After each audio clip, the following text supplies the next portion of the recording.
শুভ দর্শক মণ্ডলী, আপনাদের সবাইকে আমন্ত্রণ জানাচ্ছি ইউসিবি পাবলিক পার্লামেন্ট শিরোনামে আমাদের আজকের এই ছায়া সংসদ বিতর্ক প্রতিযোগিতায়। আজকের এই ছায়া সংসদে দুটি বিশ্ববিদ্যালয়ের বেসরকারি বিশ্ববিদ্যালয়ের বিতার্কিকরা মুক্তবাজার অর্থনীতি বাজার নিয়ন্ত্রণে সরকারের ভূমিকা নিয়ে তারা তাদের যে শানিত তর্কের যুদ্ধ, সেই যুদ্ধে তারা অবতীর্ণ হবে।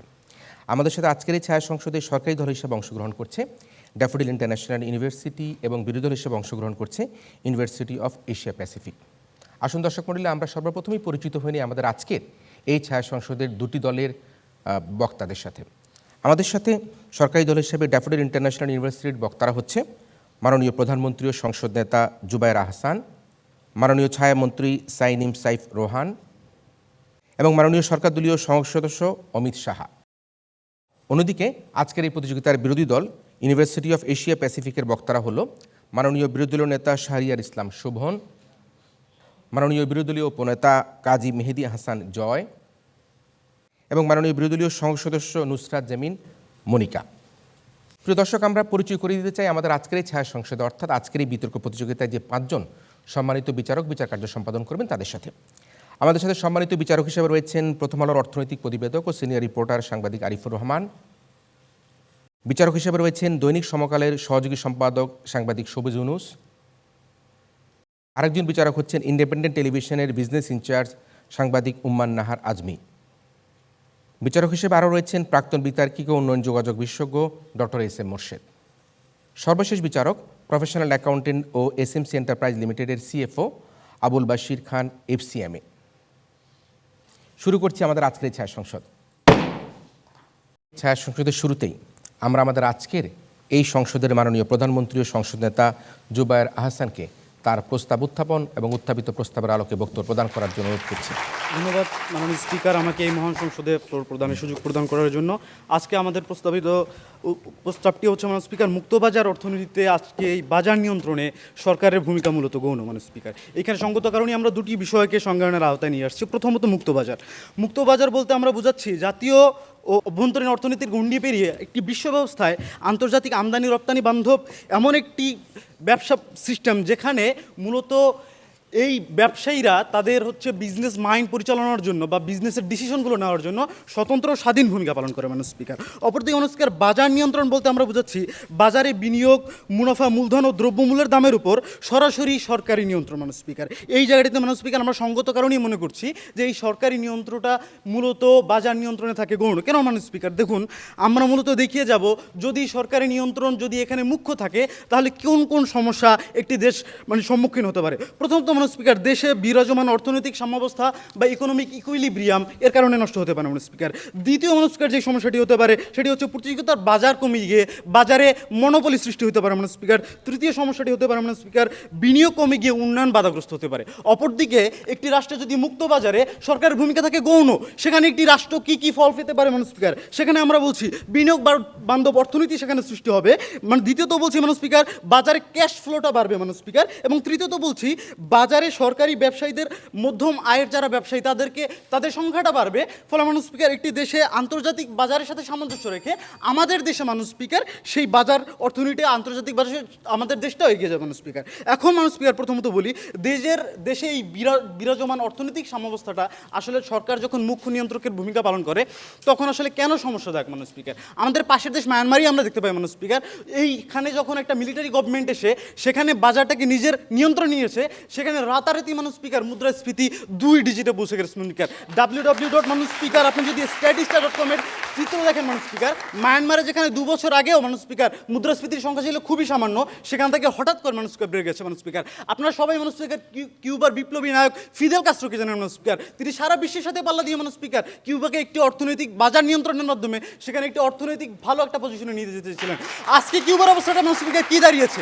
কিউবা আজকে সিনিয়র সিটিজেনরা মাননীয় স্পিকার আজকে ভাতা পাচ্ছে না মাননীয় স্পিকার, সেখানে তারা চরম অসহায় অবস্থা দিন পালন করছে। সেই জায়গাটা মাননীয় স্পিকার, একটা দেশের সরকার যখন দেশের মুক্তবাজারে হস্তক্ষেপ করে তখন সেখানে বিনিয়োগ বান্ধব পরিবেশটা কিংবা যারা আমদানি নির্ভর একটা দেশের অর্থব্যবস্থা যখন থাকে সেইখানে মাননীয় স্পিকার এই আমদানিকারকরা মাননীয় স্পিকার আসলে সেইখানে আমদানি রপ্তানিতে তাদের উৎসাহ আগ্রহ হয়ে ফেলে। দ্বিতীয়ত মাননীয় স্পিকার, প্রতিযোগিতার বাজারটা মাননীয় স্পিকার কেন যায়? মানুষ স্পিকার প্রতিযোগিতার বাজারটা কমার অন্যতম কারণ হচ্ছে মানুষ স্পিকার বাজার যখন আপনার একটা প্রাইস সিলিং নির্ধারণ করে দেয়, সেই প্রাইস সিলিংটা যখন মানুষ একজন আমদানিকারক দেখে যে এই প্রাইস সিলিংয়ে আসলে আমার প্রফিট মার্জিনটা কম হবে, সেই প্রফিট কম মার্জিনে সে আসলে এত টাকা ইনভেস্ট করে আসলে সে এই বাজারে টিকে থাকতে চায় না। ফলশ্রুতিতে মানুষ স্পিকার প্রতিযোগিতা কমে যায় এবং মানুষ স্পিকার এই প্রতিযোগিতা কমার ফলে সেখানে দেখা যায় কিছু বিজনেস পার্টিকুলার গ্রুপ সেখানে মনোপলি সৃষ্টি করে, ফলে মানুষ স্পিকার বাজারে দ্রব্যমূল্যের দাম আরও বেড়ে যায়। মানুষ স্পিকার বিনিয়োগ কমে গিয়ে যখন এই বিনিয়োগের অবস্থা যখন বাংলাদেশে এখন একটা ভালো অবস্থানে আছে, সেইখান থেকে সরকার যদি মুখ্য ভূমিকায় সরকারি রোল প্লে করতে চায় তাহলে বৈদেশিক বিনিয়োগ অনেক ক্ষেত্রে কমে যাবে মানুষ স্পিকার। কারণ দেশীয় যারা হচ্ছে এই বিনিয়োগটাকে স্টেক হোল্ডার কাছে নিয়ে যায় তারা কিন্তু উৎসাহত হারিয়ে ফেলে মানুষ স্পিকার। অপরদিকে বাজারে গৌণ ভূমিকা থাকলে মানুষ স্পিকার কী উপকারগুলো হয় সেটা আমরা আপনাকে বলে দিয়ে যাচ্ছে মানুষ স্পিকার।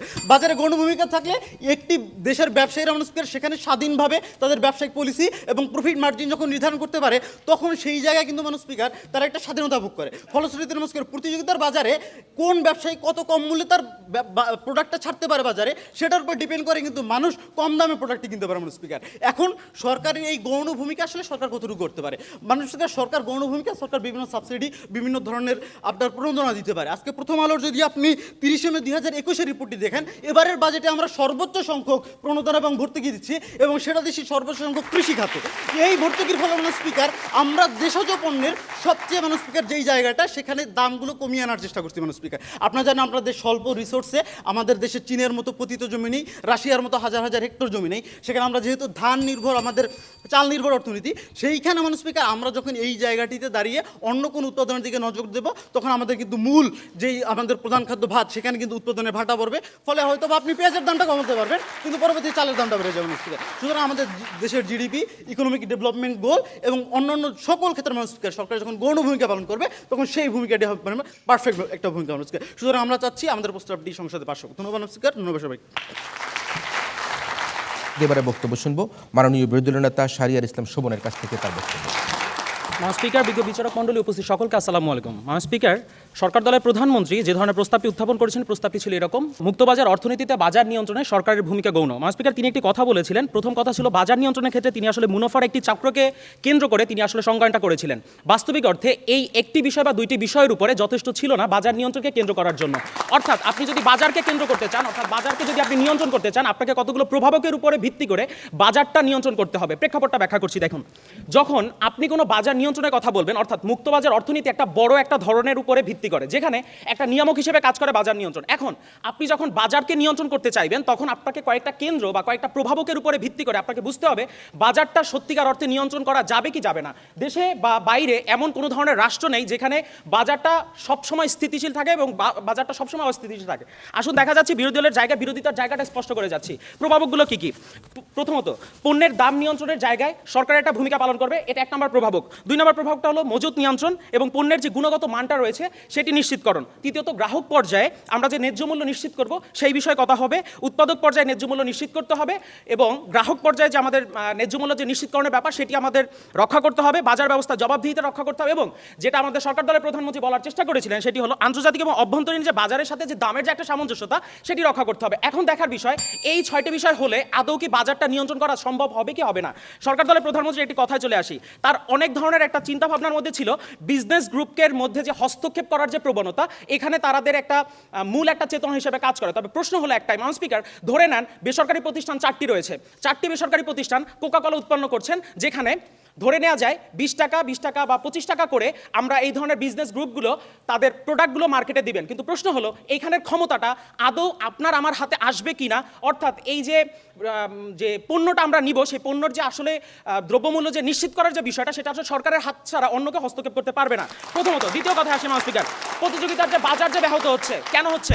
প্রথম কথা মাননীয় স্পিকার, আপনি প্রশ্ন করতে পারেন যে পণ্য মূল্য যে আমাদের নিত্য প্রয়োজনীয় যে পণ্যগুলো রয়েছে সেখানে আসলে আমাদের দামগুলো কেন ঊর্ধ্বগতিতে যায়। প্রথম কথা মাননীয় স্পিকার, ব্যবসায়ীদের হাতে যে মুনাফা যে প্রবণতা সেটি মাননীয় স্পিকার লক্ষ্য করা যায়। পরিবহনের যে খাতে যে ধরনের ব্যয় বৃদ্ধিটা হচ্ছে সেটি লক্ষ্য করা যায়। ছোট্ট একটা উদাহরণ দিই। প্রথম আলো একটি প্রতিবেদনে বলেছিলেন ধান যখন উৎপাদন করে একজন উৎপাদক তখন সেটা থাকে 850 টাকা, যখন সেটা মজুতদারের কাছে চলে যায়, আড়তদারের কাছে চলে যায়, তখন সেটা হয়ে যায় 1250 টাকা। যখন আপনি কারণ বাজার থেকে চালটা কিনছি তখন সেটা হয়ে যায় 60 থেকে 70 টাকা। প্রশ্ন হলো মাঝখানে যে সমস্যাগুলো হচ্ছে, অর্থাৎ এত ধরনের যে হাতটা ঘুরে আসছে, এই হাত ঘোরার কারণে মাননীয় স্পিকার নিত্য পণ্য যে আমাদের নিত্য প্রয়োজনীয় যেসব পণ্যগুলো রয়েছে সেখানে দামটা আসলে ঊর্ধ্বগতিতে হয়। ভোক্তা অধিকার আইন section number 3 food safety act এছাড়াও অন্যান্য যে ধরনের আইনগুলো রয়েছে, মজুতদার নিয়ন্ত্রণের আইনগুলো রয়েছে, সে ব্যাপারে কথা বলে। মাননীয় স্পিকার, এই বিষয়ে আমার পরবর্তী বক্তা আরও ব্যাখ্যা এবং জোর বিশ্লেষণ দিয়ে করে যাবে। মাননীয় স্পিকার, আমরা আসলে কোন বিষয়গুলো আসলে প্রমাণ করব? প্রথমত মাননীয় স্পিকার, বাজার নিয়ন্ত্রণের 6টা প্রভাবক কীভাবে কাজ করে মাননীয় স্পিকার আমি দেখিয়ে গেলাম। উৎপাদক পর্যায়ে এবং ন্যায্য মূল্য নিশ্চিত করার জন্য এবং গ্রাহক পর্যায়ে ন্যায্য মূল্যটা নিশ্চিত করার জন্য আমাদের কী করতে হবে সেটা আমি দেখিয়ে গেলাম। মাননীয় স্পিকার, আমার সংসদ সদস্য অবশ্যই যদি এই প্রভাবকগুলো সঠিকভাবে নিয়ন্ত্রণ না করা যায় তবে আসলে এই বর্তমানে অর্থনৈতিক অবস্থাটা কেমন হবে সেই বিষয়ে আমার দলের সংসদ সদস্য মাননীয় স্পিকার, বিরোধী দলীয় সংসদ সদস্য ব্যাখ্যা প্রমাণ এবং উপযুক্ত ব্যাখ্যা এবং বিশ্লেষণের মাধ্যমে প্রমাণ করে যাবেন। মাননীয় স্পিকার, শেষ কথা বলে আমি শেষ করব। প্রথম কথা হলো মাননীয় স্পিকার, যে এই যে অভ্যন্তরীণ বাজারের সাথে আন্তর্জাতিক যে পর্যায়ের একটা সামঞ্জস্যতা আমরা কেন রাখি, খেয়াল করে দেখবেন যখন আমাদের আসলে পেঁয়াজের খুব পরিমাণে সংকট ছিল এবং দাম যখন খুব বেশি ছিল তখন কিন্তু মাননীয় স্পিকার আমরা ভারত থেকে পেঁয়াজগুলো নেই। এর প্রথম কারণটা ছিল মাননীয় স্পিকার, ভারত থেকে আমরা যদি ওই পেঁয়াজগুলো নিতাম মাননীয় অতিরিক্ত মূল্য দিতে হতো মাননীয় স্পিকার। সেই জায়গা থেকে বের হওয়ার জন্য মাননীয় স্পিকার আমরা কিন্তু মিশর থেকে পেঁয়াজগুলো আমদানি করেছিলাম। এর প্রথম কারণটা ছিল মাননীয় স্পিকার শুধুমাত্র যেন এই চাহিদাগুলো মাননীয় স্পিকার আমাদের জন্য পূরণ হয়। তাই মাননীয় স্পিকার বলা যায় যে সরকার এখানে যদি মুখ্য ভূমিকা পালন না করে তবে রাষ্ট্রে এমন কোনো সংগঠন নাই বা এমন কোনো প্রতিষ্ঠান নাই যে প্রতিষ্ঠানগুলো সরাসরি হস্তক্ষেপ করতে পারবে। তাই মাননীয় স্পিকার বলা যায় সরকার দলের প্রধানমন্ত্রী কর্তৃক উত্থাপিত যে প্রস্তাবটি রয়েছে সেটি যেন সংসদে গৃহীত না হয় তার জোর দাবি জানাচ্ছি। ধন্যবাদ মাননীয় স্পিকার, ধন্যবাদ সবাইকে। ধন্যবাদ জানাচ্ছি মাননীয় সদস্য বিরোধী দলের যিনি আজকে দলনেতার নেতৃত্ব হিসাবে তার বক্তব্য প্রদান করলেন। আমরা এবারে বক্তব্য শুনবো আমাদের আজকের এই ছায়া সংসদের ছায়ামন্ত্রী শাহনিম সোয়াইফ রোহানের কাছ থেকে তার বক্তব্য।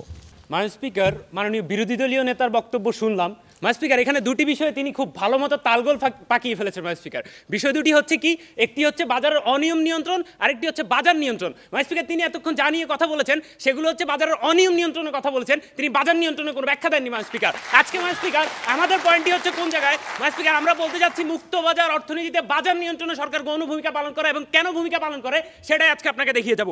মাননীয় স্পিকার, খুব সংক্ষেপে একটু বলে যাই, বাজারের অনিয়ম হচ্ছে নিয়মের বাইরে গিয়ে জনগণকে কোনোভাবে প্রতিহত করাকে প্রতিকার করা হচ্ছে বাজারের অনিয়ম নিয়ন্ত্রণ, এবং দ্রব্যমূল্যের দাম থেকে শুরু করে মুনাফা থেকে শুরু করে বিনিয়োগ পর্যন্ত সকল ক্ষেত্রে সরকারের সরাসরি হস্তক্ষেপ হচ্ছে বাজার নিয়ন্ত্রণ। মাননীয় স্পিকার, যেটা হচ্ছে আজকে আমাদের বিতর্কের বিষয়। মাননীয় স্পিকার, মাননীয় স্পিকার, এখন মাননীয় স্পিকার যদি মাননীয় বিরোধী দলীয় নেতার সাথে কণ্ঠে কণ্ঠ মিলিয়ে বলতে চাই যে বাজারের অনিয়ম প্রতিকারের জন্য সরকার কি কি পদক্ষেপ নিয়েছে, 999 চালু করেছে, ভোক্তা অধিকার আইন এবং মোবাইল কোড পরিচালনা করছে, যেখানে অবশ্যই সরকার মুখ্য ভূমিকা পালন করবে।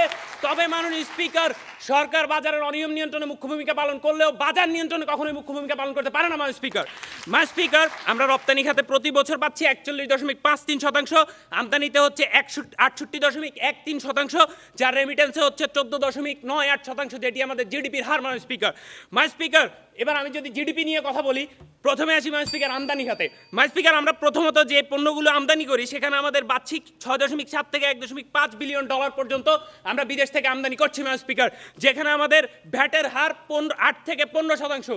এখন মাননীয় স্পিকার, বিরোধী দলের কাছে আমার প্রশ্ন হচ্ছে আন্তর্জাতিক বাজারের উপর কি সরকারের কোনো হস্তক্ষেপ থাকতে পারে এবং সরকার কি কখনো এখানে গৌণ ভূমিকা মুখ্য ভূমিকা পালন করতে পারে কিনা? মাননীয় স্পিকার, এরপরে আসি মাননীয় স্পিকার আমাদের রপ্তানি খাতে। মাননীয় স্পিকার, মাননীয় স্পিকার, আমরা প্রতি বছর রপ্তানি করে থাকি 41.53%। মাননীয় স্পিকার, যেখানে মাননীয় স্পিকার দ্য ডেইলি বিজনেস স্ট্যান্ডার্ডের রিসেন্ট এক প্রতিবেদন বলছি, যেখানে তারা বলছে যে রপ্তানি প্রধান 3টি খাতে অভাবনীয় সাফল্য মুক্তবাজার অর্থনীতিকে সাধুবাদ জানাচ্ছে ব্যবসায়ীরা। মাননীয় স্পিকার, মাননীয় স্পিকার, তিনটি খাত হচ্ছে, এক পোশাক খাত যেখানে আয় বৃদ্ধি পেয়েছে 18.49%, দ্বিতীয় হচ্ছে চামড়া খাত যেখানে বৃদ্ধি পেয়েছে 20%, তৃতীয় হচ্ছে পাট খাত যেখানে বৃদ্ধি পেয়েছে 24%। মাননীয় স্পিকার, এবং বিজিএমই এর প্রেসিডেন্ট বলছেন যে 2022 সালের মধ্যে তাদের লক্ষ্য তারা $50 মিলিয়ন বিদেশে রপ্তানি করবে। মাননীয় স্পিকার, যেটি আমাদের জন্য একটি মাইলফলক হবে। মাননীয় স্পিকার, মাননীয় স্পিকার, জাগো নিউজ 24 বিডি আমাদেরকে বলছে যে 45টি দেশের সাথে মুক্তবাজার অর্থনীতিতে ব্যক্তি মালিকানাধীন প্রতিষ্ঠানে আমাদের দ্বিপাক্ষিক বাণিজ্যিক চুক্তি হয়েছে। মাননীয় স্পিকার,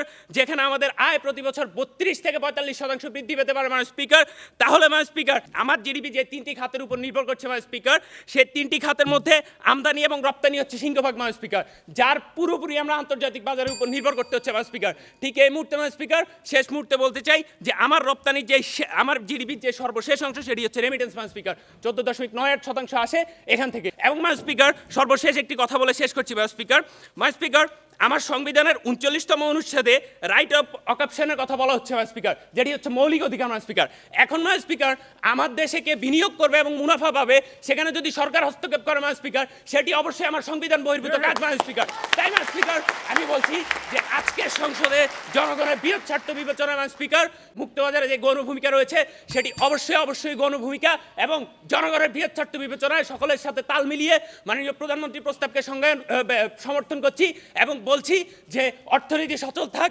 মুক্তবাজার এগিয়ে যাক। ধন্যবাদ মাননীয় স্পিকার, আপনার ধন্যবাদ। এবারে বক্তব্য প্রদান করবার জন্য আহ্বান জানাচ্ছি এই ছায়া সংসদের মাননীয় বিরোধী নেতা কাজী মোহাম্মদ হাসান জয়কে। অসংখ্য ধন্যবাদ।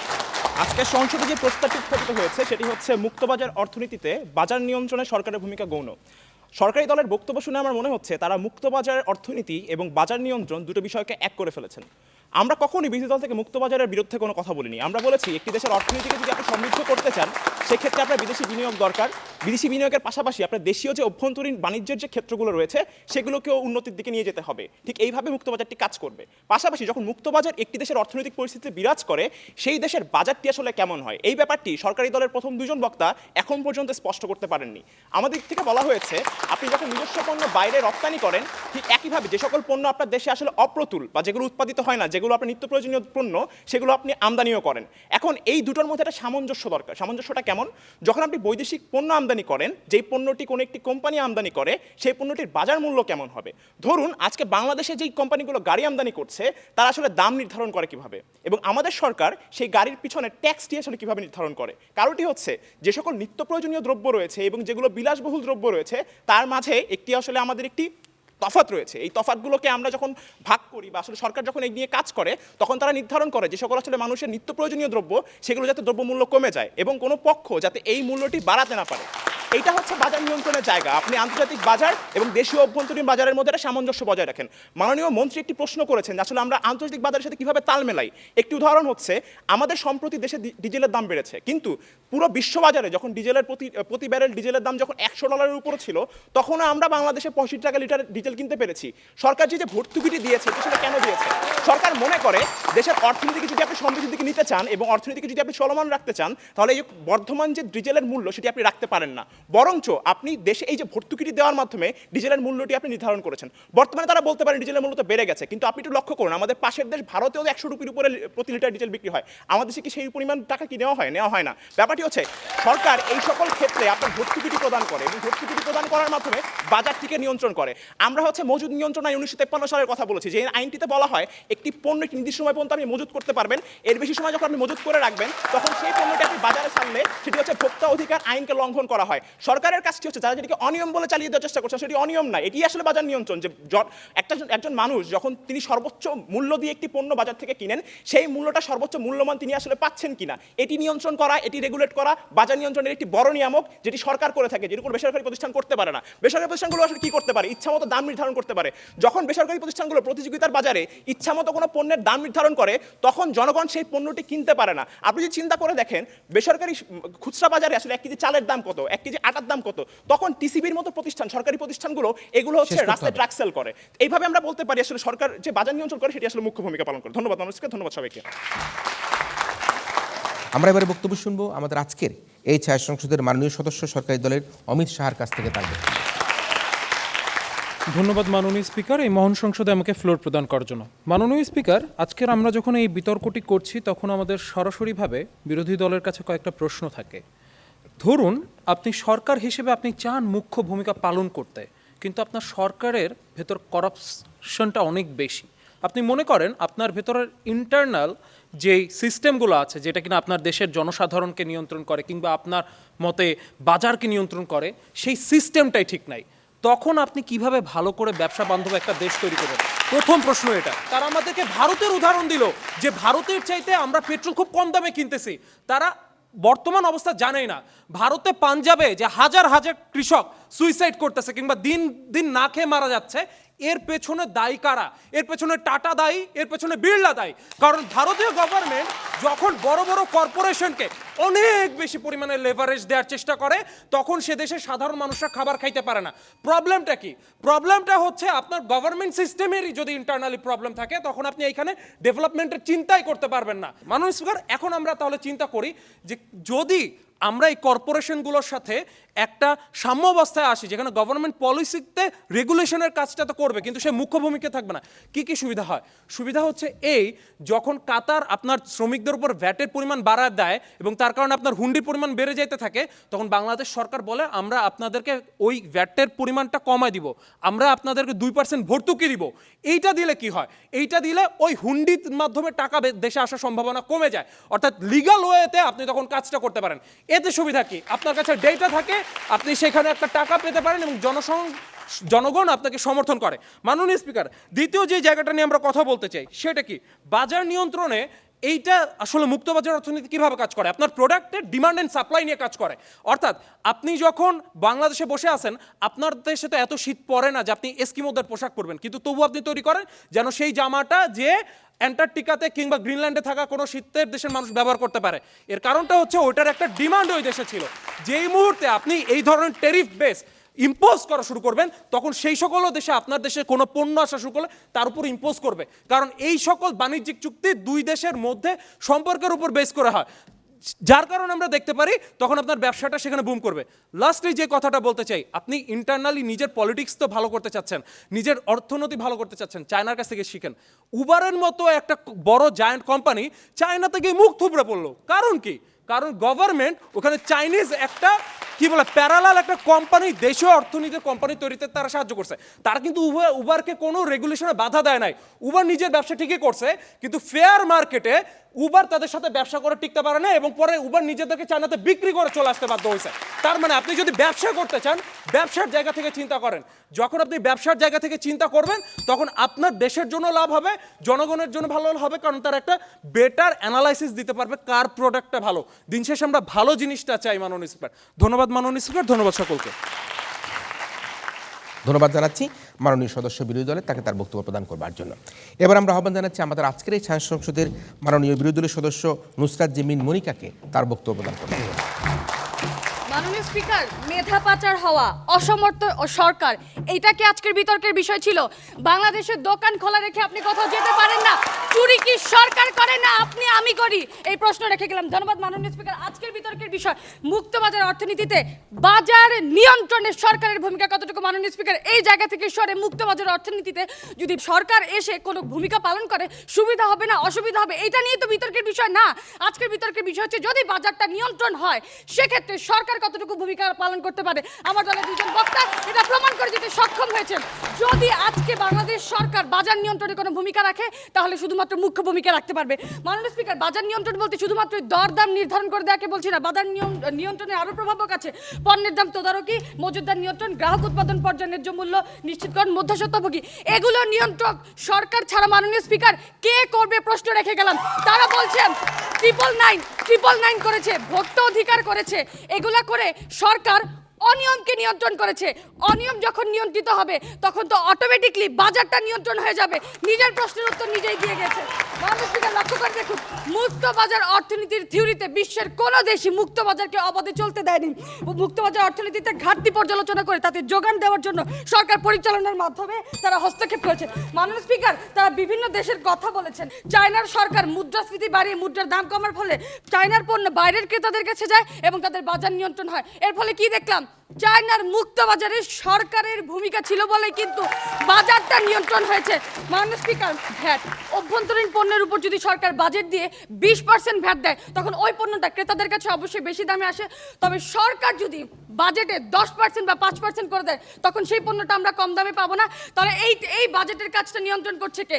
সরকার। আরও উদাহরণ যদি প্রয়োজন হয়, পেঁয়াজের দাম যখন বেড়ে গিয়েছিলাম, ইন্ডিয়ার কাছে আর সাহায্য চাইনি, তুরস্ক এবং মিশরের কাছে চলে গিয়েছিলাম, তখন পেঁয়াজের দাম অটোমেটিকলি কমে গিয়েছে। হাতে না বেড়ে একে বলে ভাতে মারা। মাননীয় স্পিকার, বাইরের দেশ থেকে যখন পণ্য আসে, তখন ট্যারিফ নিয়ন্ত্রণ করে কে? আপনি, আমি, কোনো ব্যবসা প্রতিষ্ঠান, অন্য কোনো সত্তা? বাংলাদেশ সরকার। মাননীয় স্পিকার, এবার চলে আসুন উচ্চ মুদ্রাস্ফীতির কথা বলেছেন। এই উচ্চ মুদ্রাস্ফীতি যখন কোনো দেশে হয়, ওই দেশের সরকার ছাড়া কখনোই এটাকে নিয়ন্ত্রণ করা সম্ভব না।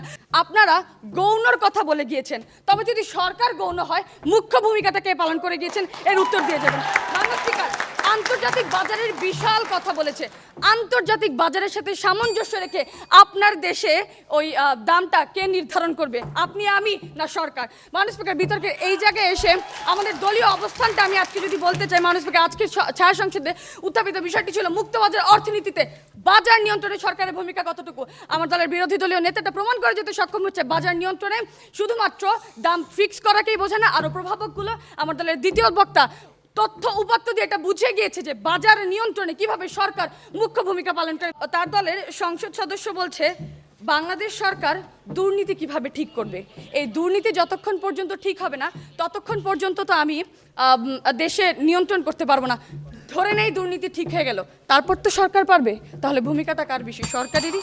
আমি তো বাংলাদেশ সরকারের এখানে প্রশংসা করতে আসিনি, আমি বলছি একটি সরকার যে মুখ্য ভূমিকা বাজার নিয়ন্ত্রণে পালন করবে। মানুষ স্পিকার, লক্ষ্য করে দেখুন, ভারতের সাধারণ মানুষ মরছে, আমার দেশের সাধারণ মানুষ তো মরছে না কেন? আমার দেশের সরকার এই কৃষিক্ষেত্রে ভর্তুকি দিচ্ছে।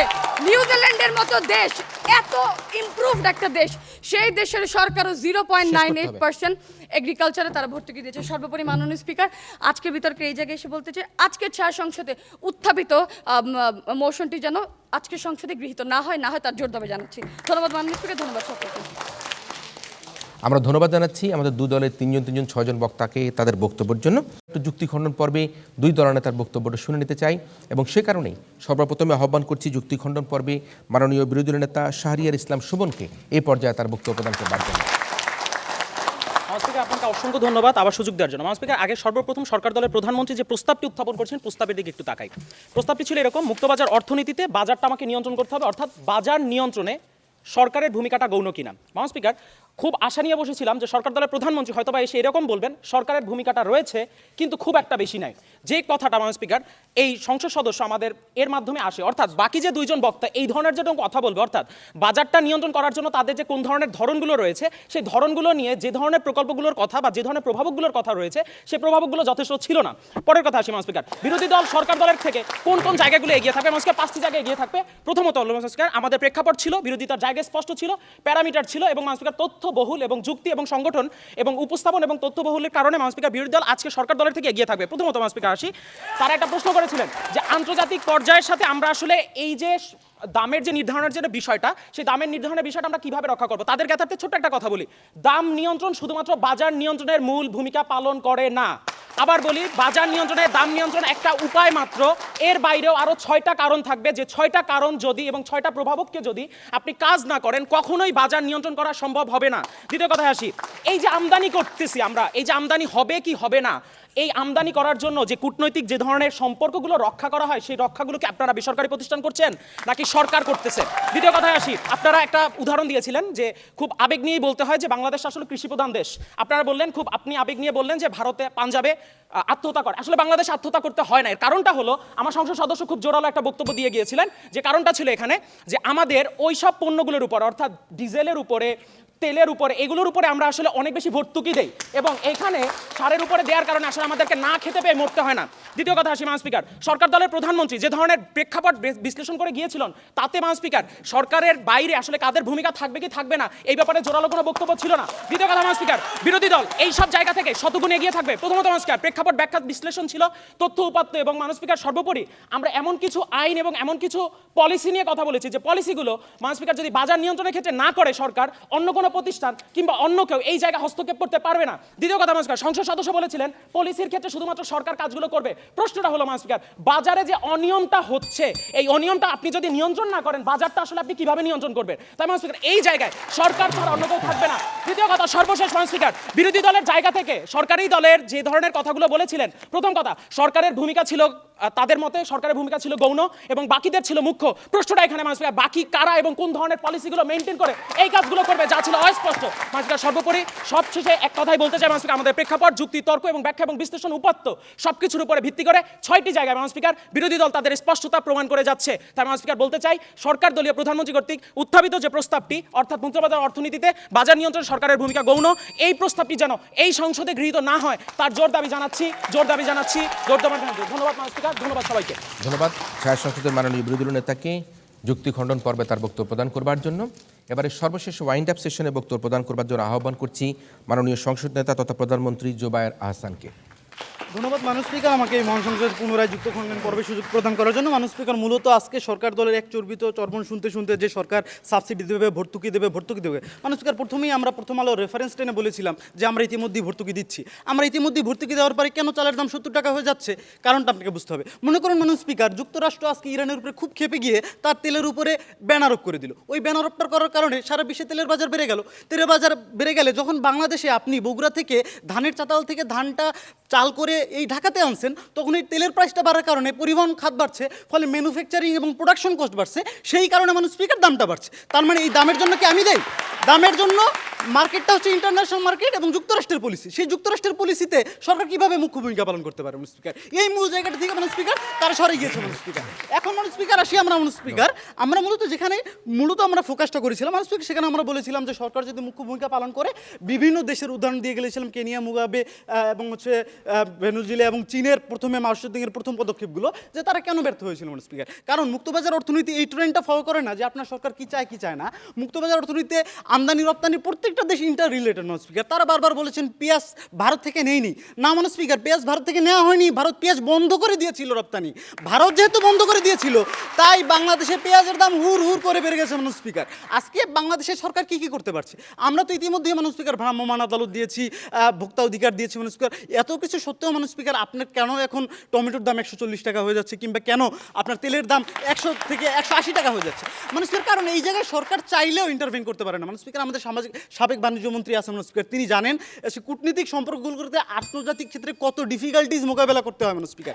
সেই জায়গায় মানুষ স্পিকার এইখানে সবসময় উন্নত দেশগুলোর স্বার্থই প্রাধান্য পায় মানুষ স্পিকার আন্তর্জাতিক বাজারে। সেখানে আমাদের আসলে মানুষ স্পিকার এই জায়গাটা করে থাকে না মানুষ স্পিকার। তারা চীনের উদাহরণ দিলেন মানুষ স্পিকার। চীন এত মেসিভ একটা ইকোনমিক দেশ, যেখানে বেশিরভাগ ক্ষেত্রেই তারা আমদানি করতে পারে বেশিরভাগ পণ্য। অপরদিকে বাংলাদেশের যারা রপ্তানি, চীন বেশি রপ্তানি করতে পারে, সেই জায়গায় বাংলাদেশ রপ্তানি করে কম, আমদানি করে বেশি। এই জন্য আপনারা যদি চীনের এক্সাম্পলটা নেন, যে চীন বাজার নিয়ন্ত্রণ বর্তমান সরকার শি জিনপিং কীভাবে করছে, সেভাবে তো আমরা পারবো না। কারণ আমরা আমদানির জন্য বিদেশের দিকে তাকিয়ে থাকতে হয়। সেই জায়গাটাতে আমাদের এই বক্তব্যের সাথে বিরোধী দল এঙ্গেজমেন্টেই আসেনি। তারা বারবার বলছে বাজার নিয়ন্ত্রণ। কেন ধান 2 হাত ঘুরে দামটা বাড়ে? কারণ দামটা বাড়ে প্রোডাকশন ও ম্যানুফ্যাকচারিং কস্ট যখন তেলের কারণে বাড়ে মানুষ স্পিকার। তারা বলছেন ডিজেলের দামে সরকার ভর্তুকি দিচ্ছে, তার মানে কি এটা উদাহরণ নয়? হ্যাঁ মানুষ স্পিকার, ভর্তুকি দেওয়াটা তো আমরা চাচ্ছি ভর্তুকি দিক, কিন্তু ভর্তুকি দেওয়ার পরেও আপনি যখন দেখবেন যে এই জায়গায় ডিজেলের দামে আপনি যখন ভর্তুকি দিতে আপনি যে সরকারের ইনকামটা ট্যাক্সের মাধ্যমেই তো সরকার ভ্যাট ট্যাক্সের মাধ্যমে ইনকাম করে। সরকার ইনকাম করে কোথায়? বাণিজ্য, শিল্প, এইসব খাতগুলোতে যখন ক্রমাগত সরকার ট্যাক্স ছাড় দেবে, তখন সরকার কম্প্রোমাইজ করতে হবে শিক্ষা এবং চিকিৎসা খাতে, যেখানে সরকার স্বল্প মূল্যে, কম মূল্যে 10 টাকার টিকিটে আপনি ঢাকা মেডিকেলে চিকিৎসা দিতে পারছেন। আপনি কেন? কারণ আপনি বাণিজ্য এবং শিল্প ক্ষেত্রে প্রচুর পরিমাণ ট্যারিফ আরোপ করে সেই টাকাটা দিয়ে আপনি সাধারণ মানুষকে শিক্ষা এবং চিকিৎসা দিচ্ছেন।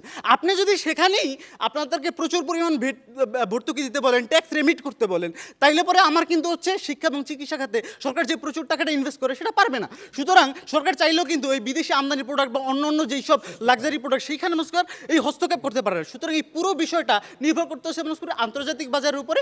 এই জায়গায় মানুষ স্পিকার মুক্ত বাজারে সরকারের ভূমিকাটা সবসময় গৌণই থাকে মানুষ স্পিকার। সরকার সর্বোচ্চ চেষ্টা করে, কিন্তু কখনো ব্যর্থ হয় মানুষ স্পিকার। তাই মানুষ স্পিকার এই সংসদে যাতে প্রস্তাবটি গৃহীত হয় তার জোর দাবি জানাচ্ছে মানুষ স্পিকার। ধন্যবাদ এই ছায়া সংসদের মাননীয় সংসদ নেতাকে ওয়াইন্ড আপ সেশনে তার বক্তব্য প্রদান করবার জন্য। আমরা বাংলাদেশের বর্তমান প্রেক্ষাপট অত্যন্ত একটা গুরুত্বপূর্ণ বিষয় নিয়ে আমরা আমাদের এই ছায়া সংসদে কথা বলেছি। সেটি হচ্ছে এই যে আমাদের দেশের নিত্য প্রয়োজনীয় দ্রব্যের দাম আমরা নিয়ন্ত্রণ কেন করতে পারছি না, কী কারণে করা দরকার, কেন আমাদের এই নিয়ন্ত্রণহীন অবস্থা চলছে। সেই অবস্থার মধ্যে দিয়ে আমরা বলতে চাচ্ছি যে মুক্তবাজার অর্থনীতিতে আসলে এই দ্রব্যমূল্য দাম যে নিয়ন্ত্রণ করা, সেটা সরকারের ভূমিকা কি গৌণ, না সরকারের অন্য কোনো কার্যক্রম রয়েছে, সেই বিষয়ে আমরা আজকের এই ছায়ার সঙ্গে আমরা কথা বলছিলাম। আমরা জানি আমাদের বাংলাদেশের নানা অর্জন রয়েছে। আমরা আমাদের পদ্মা সেতু করছি, আমরা আমাদের মেট্রো রেল করছি, আমরা বিদেশ থেকে অনেক ধরনের বড় বড় পুরস্কার নিয়ে আসছি, মাননীয় প্রধানমন্ত্রী ভ্যাকসিন অ্যাওয়ার্ড পেয়েছে। কিন্তু তারপরেও কিন্তু এর পাশাপাশি আমাদের বলতে হয় বাংলাদেশে কিন্তু আয় বৈষম্য বেড়ে চলছে, ধনী দরিদ্রের বৈষম্য বাড়ছে, জিডিপি যেভাবে বাড়ছে ঠিক একইভাবে কিন্তু আমাদের আয় বৈষম্য বেড়ে চলছে। এবং এই আয় বৈষম্য যখন বেড়ে চলছে তখন আমরা কি দেখতে পাচ্ছি? এক শ্রেণীর মানুষের কাছে দ্রব্যমূল্যের দাম যতই বাড়ুক না কেন তাদের কিছু আসে যায় না, অথচ দেশের বেশিরভাগ অংশের মানুষ যারা নিম্ন আয়, মধ্য আয়, দরিদ্র, হতদরিদ্র মানুষ রয়েছে, তারা কিন্তু আজকে এই দ্রব্যমূল্যের জাতাকলে পড়ে এক ধরনের লাগামহীন ঘোড়ার পায়ের নিচে পড়ে তারা কিন্তু তাদের জীবন নাশ করছে। কী কারণের জন্য? যে এই দ্রব্যমূল্যের ঊর্ধ্বগতির কারণের জন্য। সে কারণে বাংলাদেশের উন্নতির পাশাপাশি আয় বৈষম্য যেটা বাড়ছে সেটি কিন্তু আমাদেরকে খেয়াল রাখতে হবে।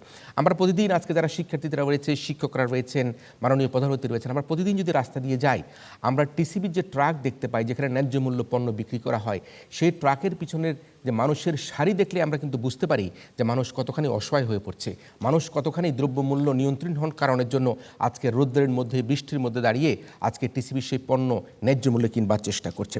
নিত্য প্রয়োজনীয় দ্রব্যের মূল্য নিয়ন্ত্রণে টিসিবিকে উপজেলা পর্যায়ে, প্রান্তিক পর্যায়ে সমস্ত জায়গায়, এই ঢাকা শহরে শুধুমাত্র টেলিভিশন ক্যামেরা দেখানোর জন্য 2-4টি ট্রাক বসিয়ে দিয়ে শহর কেন্দ্রিক সেখানে কিন্তু ন্যায্য মূল্য নিশ্চিত করা যাবে না। প্রান্তিক পর্যায়ে, উপজেলায় পর্যায় পর্যন্ত টিসিবির ন্যায্য মূল্য যাতে তাদের পণ্য সরবরাহ করে, তাহলে কিন্তু প্রান্তিক জনগোষ্ঠী আজকে তাদের যে কষ্ট, সে কষ্ট থেকে নিষ্কৃতি পাবে। আমরা কি দেখেছি? করোনার কারণে 2.5 থেকে 3 কোটি মানুষ, বিভিন্ন পর্যবেক্ষণে বলছে যে 2.5 থেকে 3 কোটি মানুষ করোনার কারণে দরিদ্র তার সীমার নিচে চলে আসছে। তাহলে আজকে যদি আমরা আমাদের এই 2.5-3 কোটি মানুষ দরিদ্র সীমার নিচে চলে আসে, সেখানে যদি আমরা আমাদের দ্রব্যমূল্যকে নিয়ন্ত্রণ করতে না পারি, তাহলে করোনায় একদিকে মানুষের কর্মহীন করেছে, মানুষের চাকরি বাকরি হারিয়েছে, মানুষ অসুস্থ হয়ে চিকিৎসা নিতে দিকে অনেকেই তাদের সম্পদ হারিয়েছে, তারা ঋণগ্রস্ত হয়েছে, আবার অতি দরিদ্র মানুষের সংখ্যা বেড়েছে। তাহলে আমাদেরকে দ্রব্যমূল্য কিন্তু নিয়ন্ত্রণ করাটা কিন্তু অত্যন্ত জরুরি। দ্রব্যমূল্য সম্পর্কিত তথ্য সংগ্রহ, পর্যালোচনা ও ফিডব্যাক সংগ্রহের জন্য বাণিজ্য মন্ত্রণালয়ে একটি বিশেষ গবেষণা সেল করতে হবে। আমরা কি দেখি? আমরা দেখি দেশে তো এখন কোনো প্রাকৃতিক দুর্যোগ নাই। আবার আমরা দেখি যে সরকার বলছে আমাদের দেশে প্রচুর পরিমাণে খাদ্য মজুদ রয়েছে, আমাদের কৃষকরা ভালো ফলন ফলাচ্ছে, আমরা সর্বদিকে দেখছি কোনো হরতাল নাই, কোনো রকম অরাজকতা নাই। তাহলে কী কারণে এখন প্রশ্ন করতে হয়? যেখানে হরতাল নাই, অরাজকতা নাই, আমাদের দেশে পণ্য ভালো উৎপাদন হচ্ছে, কৃষকরা ফসল ফলাচ্ছে, দেশে ভালো খাদ্য মজুদ রয়েছে, তাহলে আমাদের এই খাদ্য দাম কেন বাড়ছে? এখন কিন্তু এই প্রশ্ন কিন্তু জনমনে কিন্তু থাকছে। এই অস্বাভাবিক গতির পণ্য মূল্যকে নিয়ন্ত্রণ করবার জন্য আমরা কি করতে পারি? আমরা হঠাৎ করে একটা খেলা দেখলাম, তেলের দাম বেড়ে গেল, ডিজেলের দাম বেড়ে গেল। আমরা হঠাৎ করে 15 টাকা যখন ডিজেলের দাম বেড়ে গেল, সেখানে আরেকটি বড় অসুবিধা দেখতে পেলাম। সেখানে সরকার তার নানাভাবে ব্যাখ্যা দেওয়ার চেষ্টা করলো, এই কারণের জন্য ডিজেলের মূল্য বেড়েছে। কিন্তু ডিজেলের মূল্য বাড়ার পাশাপাশি কী কারণের জন্য ডিজেলের যে দাম বাড়া হয়েছে তার থেকে 3 গুণ 4 গুণ বেশি করে বাস ভাড়া বৃদ্ধি করা হয়েছে, তার সদুত্তর কিন্তু আমরা কখনো কোথাও পাইনি। আমরা দেখেছি যখন এই ডিজেলের মূল্য বাড়ার পরে বাস মালিক বা বাস শ্রমিকদের সাথে সরকারের বিভিন্ন পর্যায়ের মানুষরা তারা আলাপ আলোচনা করে বাসের ভাড়া বৃদ্ধি করার প্রসঙ্গে সেখানে আমরা সরকারের নেতা কর্মীদেরকে আমরা দেখতে পেয়েছি, মন্ত্রীদেরকে দেখতে পেয়েছি, তারা এক একজন পরিবহন মালিকের ভূমিকা তারা অবতীর্ণ হয়েছে। সেখানে জনগণের কোনো প্রতিনিধি ছিল না, যারা গণপরিবহন ব্যবহার করে তারা কেউ কিন্তু উপস্থিত ছিল না। কী কারণে, কত টাকা বাস ভাড়া, কত কিলোমিটারের মধ্যে, সে কারণে অত্যন্ত দুঃখজনক যে আজকে তেলের মূল্য বাড়ানোর জন্য সরকার যুক্তি দেখিয়েছে, কিন্তু আছে গণপরিবহনে বাস ভাড়া বাড়ানোর জন্য কি যুক্তি সেটা কিন্তু আমরা দেখি না। এখানে আমি জানি না সরকার কি তার দুচোখ বন্ধ করে রেখেছে কিনা, নাকি পরিবহন মালিকদের কাছে সরকার আজকে জিম্মি হয়ে যাচ্ছে। আমাদের কাছে আরও একটা গুরুত্বপূর্ণ বিষয় নজরে এসেছে, এখানে অনেক শিক্ষার্থী বন্ধুরা রয়েছে, সরকারি বেসরকারি বিশ্ববিদ্যালয়ের শিক্ষক শিক্ষার্থীরা রয়েছে। আজকে বাসে হাফ ভাড়া দেবার প্রবণতা আজকে মাননীয় প্রধানমন্ত্রী যিনি আছেন, আজকে মাননীয় প্রধানমন্ত্রী যিনি এখন আছেন, বিরোধী দলের নেতা যিনি আছেন, সকলে কিন্তু আমরা জানি এটি একটা আমাদের প্রেসিডেন্ট ছিল, আমরা বাসের শিক্ষার্থীদের হাফ ভাড়া দেওয়া হতো। কিন্তু আমরা দেখি বাস মালিকরা এমন ঘোষণা দেয়, তাদের যে শারীরিক ভঙ্গি দেখতে পাই সেই ঘোষণার মধ্যে, তাতে যে হাফ ভাড়া নেওয়া থাক দূরের কথা, মনে হয় যে যদি সেই শিক্ষার্থী তার পুরা ভাড়া দিতে না পারে তাহলে তাকে ঘাট ধরে গাড়ি থেকে নামিয়ে দেওয়া হবে। এই যে সংস্কৃতি, সেই সংস্কৃতি কিন্তু আমাদেরকে বেরিয়ে আসতে হবে। তাই আমরা বলতে চাই, পৃথিবীর অনেক বিষয় আমরা উৎপাদনের দিক দিয়ে প্রথম দিকে থাকলেও আমাদের এইসব গৌরব কিন্তু অর্থহীন। কারণ আমরা মাছ উৎপাদনে ভালো করছি, আমরা ধান উৎপাদনে ভালো করছি, ইলিশ উৎপাদনের প্রথম, কিন্তু আমাদের এইসব গৌরব কিন্তু অর্থহীন।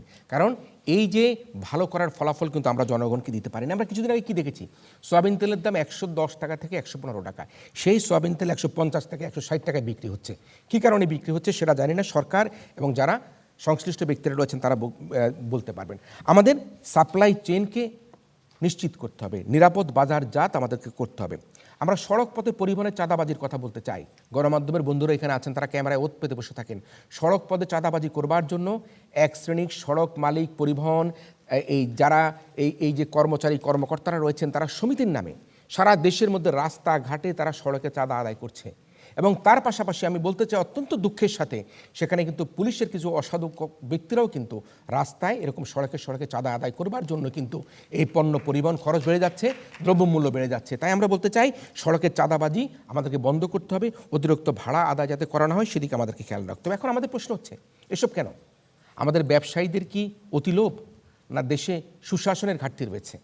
দেশের মানুষকে আরও অধিক গণতন্ত্রের দিকে নিতে হবে, ভোটের অধিকার নিশ্চিত করতে হবে, ভাতের অধিকার আরও বেশি করে নিশ্চিত করতে হবে। আমাদের কাছে কিন্তু এই ধরনের বড় বড় প্রশ্ন কিন্তু থেকে যাচ্ছে।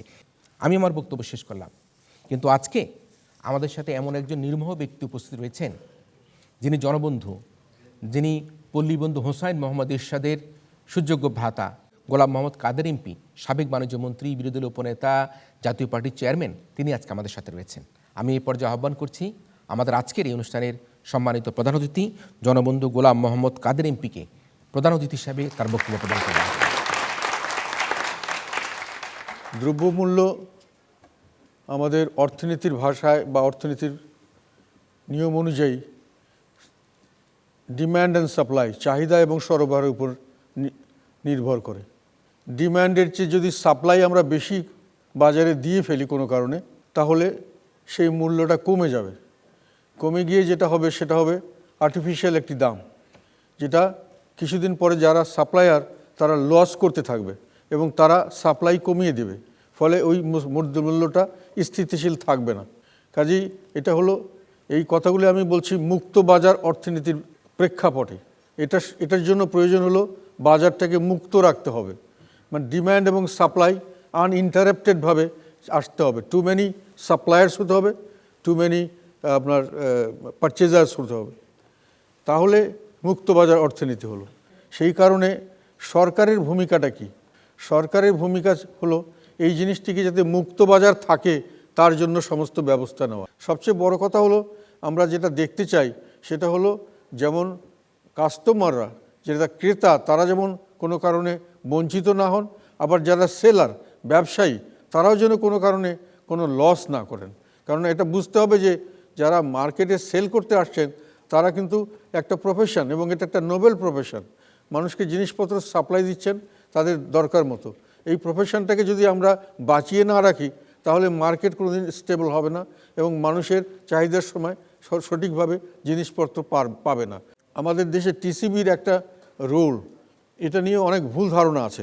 টিসিবিটাকে প্রথম যখন করা হয়েছিল তখন এই সরবরাহ, যে প্রোডাক্টটা কম হবে সেটাকে মার্কেট থেকে যাতে করে গভর্নমেন্টই সরবরাহ করতে পারে, বা বাজার যদি কেউ নিজের হাতে নিতে চায়, সিন্ডিকেশন করে ফেলে, তার জন্যই করা হয়েছিল যে এক্সেসটাকে সরকার সাপ্লাই করতে পারে কিনা, সেই জন্যই একসময় টিসিবি তৈরি করা হয়েছিল। কিন্তু পরবর্তীকালে দেখা গেছে যে এটা একটা জাইগেন্টিক ওয়ার্ক। আমাদের দেশের মতো দেশ এই ধরনের একটি বড় ধরনের সংস্থা, এটার সাকসেস রেট খুব ভালো ছিল না। এখন টিসিবিকে আপনারা যেভাবে দেখছেন সেটার আসল উদ্দেশ্য হলো সাবসিডি দেওয়া, মানে গরিব মানুষ যারা দোকানে যাবে না, রাস্তায় দাঁড়িয়ে থাকে, ফুটপাতের মানুষ, তাদেরকে কিছু কম দামে কিছু প্রোডাক্ট দিয়ে তাদেরকে একটা রিলিফ দেওয়া। এটা মার্কেট কন্ট্রোলের জন্য নয়। টিসিবি যদি অতিরিক্ত মাল সরবরাহ করে ফেলে বা ওই মালটা যদি বাজারে এফেক্ট এসে যায়, যে টিসিবি মাল সাপ্লাই করার পরে বাজারে পেঁয়াজের দাম হঠাৎ করে অনেক কমে গেল, তাহলে কিন্তু ব্যবসায়ীরা এখানে লস করবে। এবং ব্যবসায়ীরা লস করলে ব্যবসায়ী যে দেশ থেকে বিদেশ থেকে তারা খরচ করে যে প্রোডাক্টটা নিয়ে এসছে, তারা যদি লাভ না করতে পারে তাহলে তারা এই ব্যবসা থেকে ব্যাংকরাপ্ট হয়ে যাবে, অথবা এই ব্যবসাটাকে তারা ছেড়ে দেবে। আর কিছু কিছু জিনিস আছে যেটা সেটা সরকার ছাড়া সম্ভব হয় না। যেমন আমরা যখন কোনো কিছু উৎপন্ন করি একটা জায়গায়, সেখান থেকে শিফট করতে গেলে আরেক জায়গায় নিয়ে আসতে গেলে পথে ঘাটে চাঁদাবাজি, এটাকে সরকারকে হস্তক্ষেপ করতেই হবে। এবং সেখানে আমরা অনেক সময় সরকার এবং বিজনেস, যেগুলো এফবিসিসিআই বা এই ধরনের সংগঠন, তাদের সাহায্য নেওয়ার চেষ্টা করি। অনেক সময় আমরা যারা এইসব পরিবহনের সঙ্গে জড়িত তাদের সঙ্গে যোগাযোগ করতাম, এবং অনেক সময় যেটা উনি বলেছেন বিআরটিসি বা ইত্যাদি সরকারি পরিবহন ব্যবস্থা দিয়েও আমরা পরিবহনের জন্য চেষ্টা করছি। আমরা লাস্ট যেটা করতে চেষ্টা করেছিলাম সেটা হলো যে মার্কেটে কৃষি প্রোডাক্ট যেগুলো অতিরিক্ত প্রোডাকশন হয়, যেগুলোকে বা ওরা সঠিক সময় নিতে পারে না বা একসঙ্গেই অনেক বেশি নিয়ে চলে যায়, তার জন্য প্রত্যেকটা একটা সেন্ট্রালাইজ কোনো জায়গায়, গ্রামে বা উপজেলায় বা জেলায় আমরা কোল্ড স্টোরেজ করে এগুলোকে সরকারি সুযোগ সুবিধা দিয়ে তাদের এই এক্সেস পণ্যগুলোকে ধরে রাখা, যখন মার্কেটে চাহিদা অনুযায়ী সরবরাহ, চাহিদার চেয়ে বেশি সরবরাহ যাতে না হয় তার জন্য স্টোরেজ ফ্যাসিলিটি তৈরি করার, এটাও সরকারকে করতে হবে। মার্কেটকে ব্যালেন্স করতে গেলে সরকারকে এই ধরনের অনেক সময় কাজ করতে হয়। আর একটি বিষয় হলো যে আমাদের দেশে বিভিন্ন স্থানে এখন নির্বাচন হচ্ছে। এই সরকারকে যদি সত্যিকার অর্থে কার্যকর হতে হয় তাহলে নির্বাচন ব্যবস্থাগুলির মাধ্যমে সত্যিকার অর্থে একটা জনকল্যাণমুখী মানুষের দ্বারা যাতে দেশের বিভিন্ন কাজকর্ম চলে সেটার দিকে দৃষ্টি দিতে হবে। সেই জন্য জনগণের কাছে জবাবদিহিতার একটা বড় জায়গা হলো নির্বাচন। এই নির্বাচনগুলি যদি সঠিকভাবে হয় তার জন্য সরকারকে বিশেষভাবে দৃষ্টি দেওয়া উচিত। আমরা ইউনিয়ন পরিষদ নির্বাচনগুলিতে যেভাবে দেখছি সেটা কিন্তু সঠিক নির্বাচন হচ্ছে না। জবাবদিহিতামূলক যদি কোনো সিস্টেম আমরা ডেভেলপ করতে না পারি তাহলে যে কোনো উদ্যোগী জনকল্যাণমুখী হবে না। যারা থাকবেন তারা জনগণের প্রতিনিধি, প্রকৃত প্রতিনিধি না হলে তারা জনগণের কল্যাণে কাজ করবেন না। সেই কারণে আমি মনে করি যে নির্বাচন ব্যবস্থাটাকে আমাদের এখন থেকেই ঠিক করতে হবে যাতে আগামী সংসদ নির্বাচনের আগেই নির্বাচন ব্যবস্থা অবাধ, সুষ্ঠু এবং নিরপেক্ষ একটা নির্বাচনের উপর যেন মানুষের আস্থা আসে। তো সেই অবস্থা থেকে আমরা মুক্তি চাই এবং আমরা মনে করি যে আমরা এটার থেকে বেরিয়ে আসব এবং দেশ ও জনগণ তাদের পছন্দ মতো প্রশাসন পাবে, সরকার পাবে এবং তাহলেই এই দ্রব্যমূল্যর যে ঊর্ধ্বগতি এবং যখন তখন বাড়া কমা এটার অনেকটা নিয়ন্ত্রিত হবে, চাঁদাবাজি রাস্তায় নিয়ন্ত্রিত হবে, সুশাসন প্রতিষ্ঠিত হবে এবং সত্যিকার অর্থে মুক্তবাজার অর্থনীতির সুফল দেশবাসী ভোগ করতে পারবে। আপনাদের সবাইকে অনেক ধন্যবাদ। ফলাফলে চলে আসছি। ফলাফলে আমরা হা না ভোট নিব। আজকে যে প্রস্তাব ছিল সেই প্রস্তাবটি হচ্ছে গিয়ে মুক্তবাজার অর্থনীতিতে বাজার নিয়ন্ত্রণে সরকারের ভূমিকা গৌণ। যারা এই প্রস্তাবের পক্ষে আছেন তারা হা বলুন। প্রস্তাবের পক্ষ দল হা বলুন। যারা প্রস্তাবের পক্ষে আছে হা বলুন। আর যারা এই প্রস্তাবের বিপক্ষে আছে তারা না বলুন। প্রস্তাবের বিপক্ষ দল না বলুন। যারা প্রস্তাবের বিপক্ষে আছে না বলুন। আমরা হ্যাঁ এবং না ভোট পেয়ে গিয়েছি। এই ছায়া সংসদে এই প্রস্তাবটি গৃহীত হয়েছে। হাত অযুক্ত হওয়ার কারণে আমরা আমাদের আজকের এই দ্রব্যমূল্য নিয়ন্ত্রণ নিয়ে এই প্রতিযোগিতায় ড্যাফোডিল ইন্টারন্যাশনাল ইউনিভার্সিটিকে চ্যাম্পিয়ন বলে ঘোষণা করছি।